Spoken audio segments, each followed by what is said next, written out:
So like I was just saying, those of you in the online world, it should be a relatively quick day. There's just a couple things that I have to show you. We're going to start out with a little Quizlet Live. We've got short brain pop video, and then there's stuff that I want to show you out of the Unit 8 document. You're going to see the Unit 8 document Dropbox is open.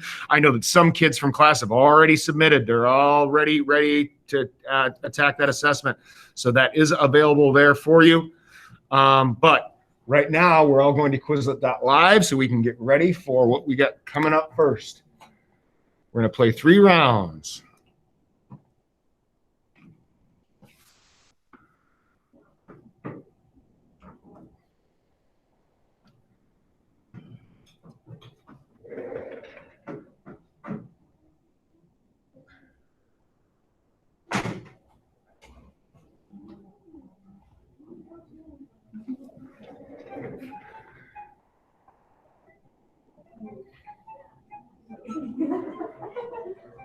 All right, all right, all right. There you go. There's your code. Jump on. Here we go. Log it in for me. 4, 6, 8, 10, 12, 14, 16, 18 in the class. And we're looking for a handful more there.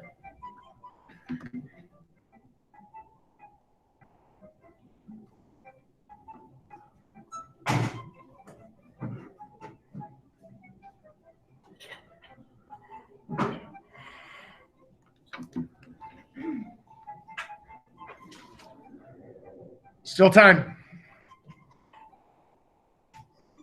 Quizlet.live. Get in. You got about 30 seconds. Here we go.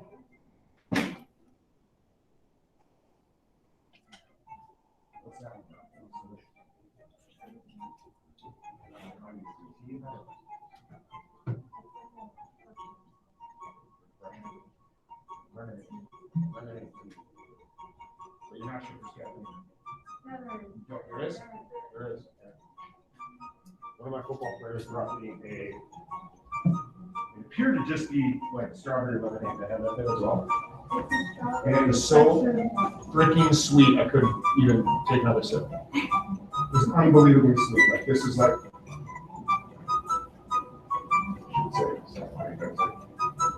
feel myself. Jumping over. He's here, everyone! The GOAT!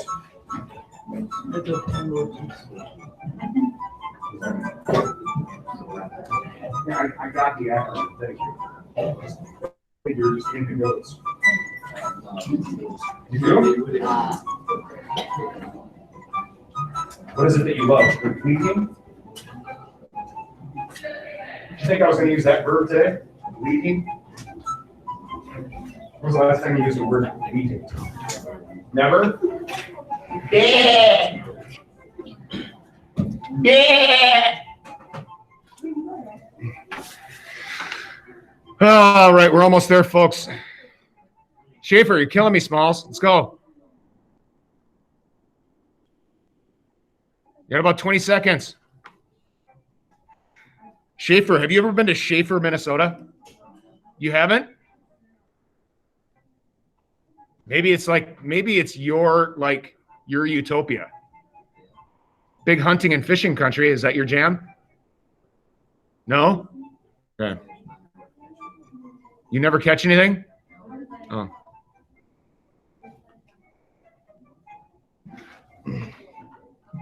All right, here we go. Round 1, folks. And then racing. Oh, I don't have your sound plugged in. I don't want to deprive you of that. Oh.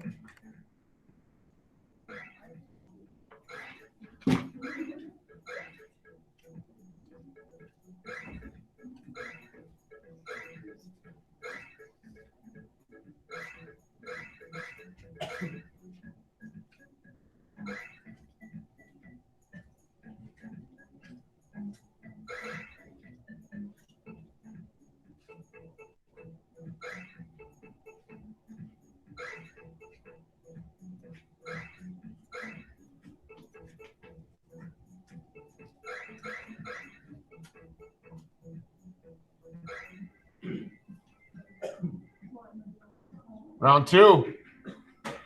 And then racing.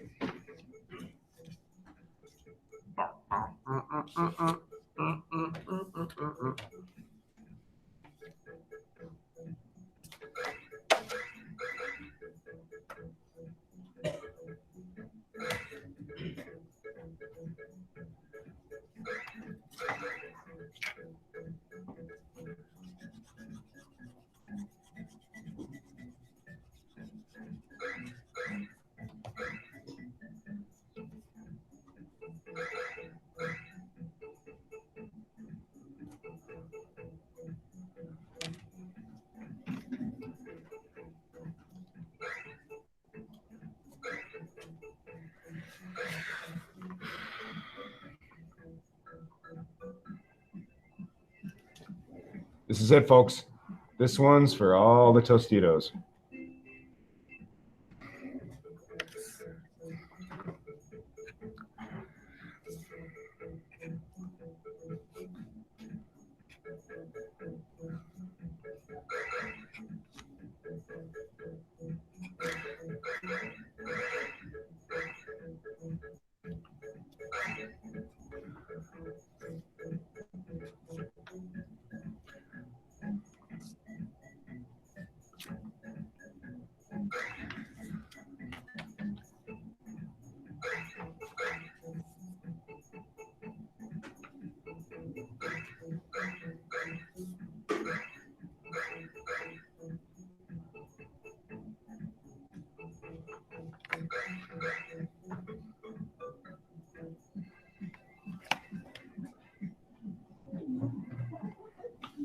Awesome.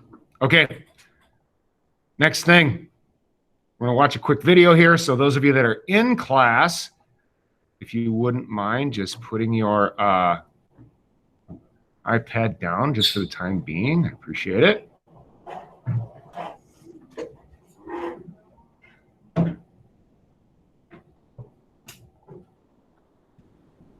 Quick little video here.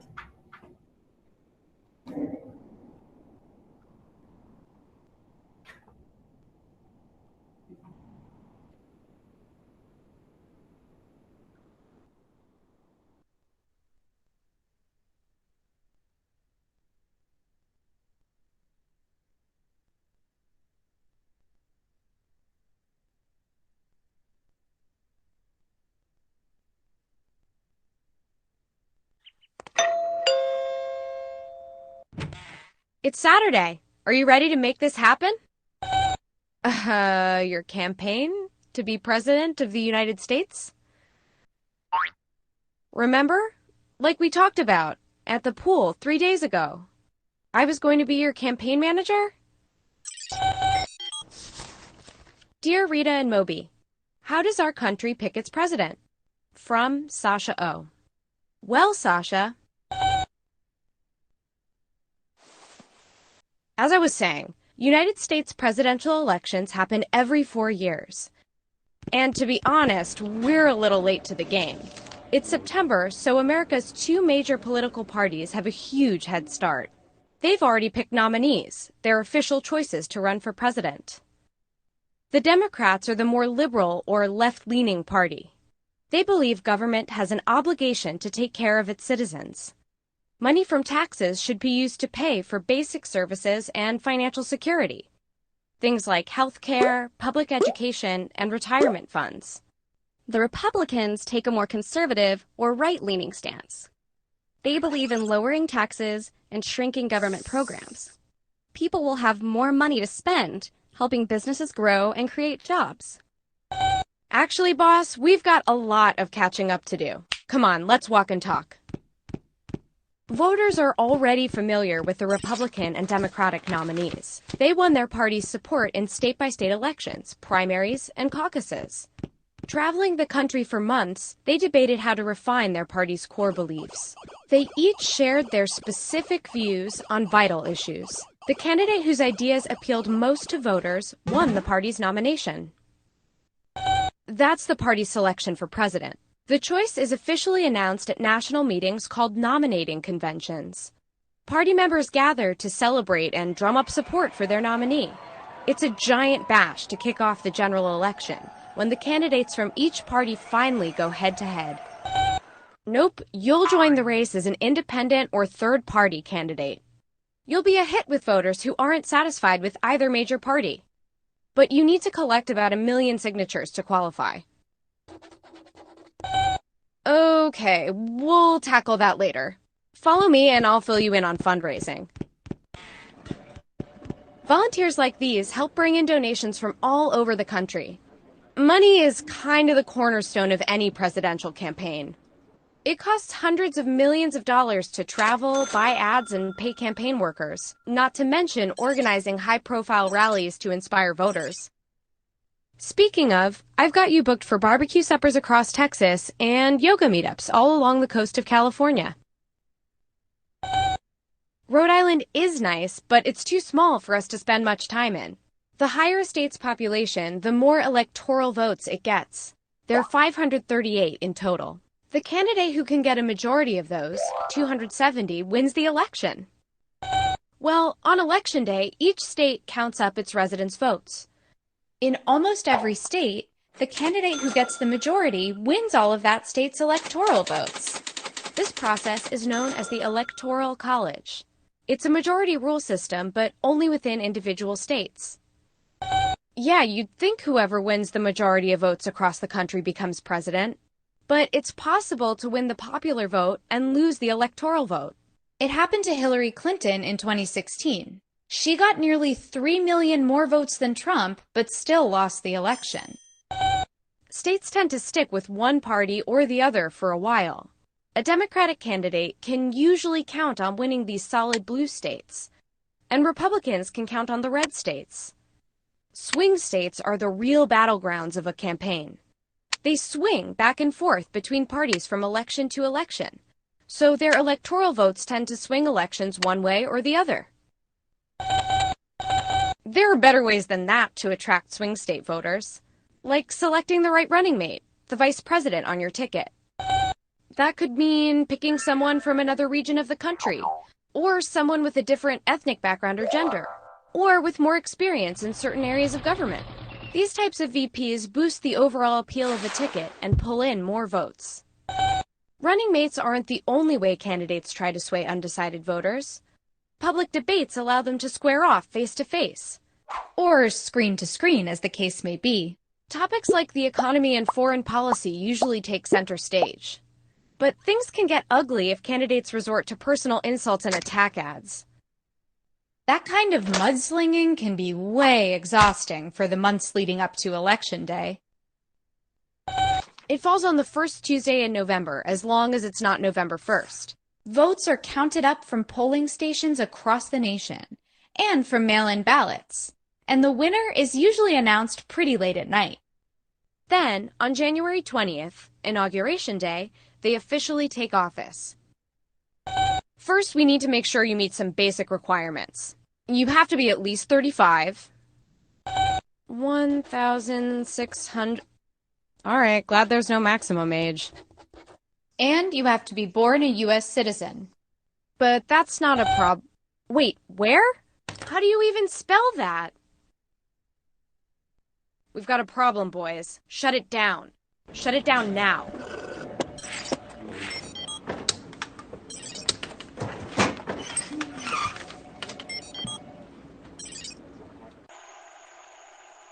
Moby, I step out for 10 minutes and this is what you do to my house? This is the last time. So you need to organize all the opposition research we have Rita. from most to least recent. And once that's done, get me Bob the lab rat's number.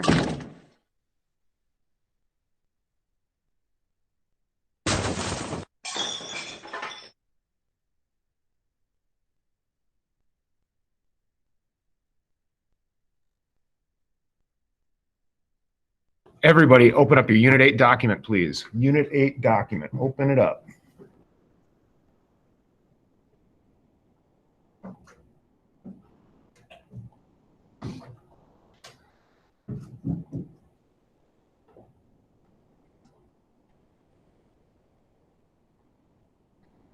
Unit 8 document.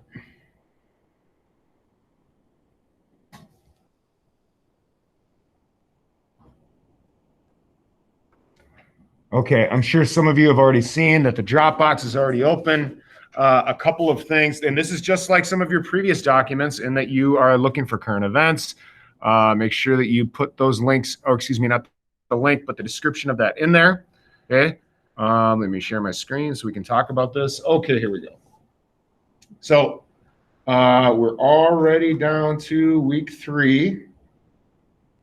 Okay, this was the stuff that we talked about earlier in the week.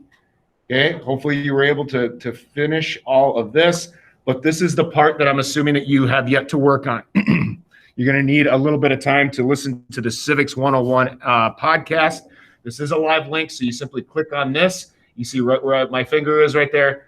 You're able to click on that, listen to it, answer those corresponding questions. Okay, and then, okay, you've got your current event deal that you put right there, and then you're done with the Unit 8 document. Pretty easy, okay?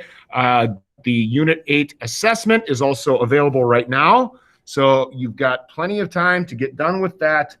Guys, we just got one more unit left, okay? We have 2 weeks left of school. Next week and the week after, then we are done, okay? So do you have any questions for those of you that are online right now?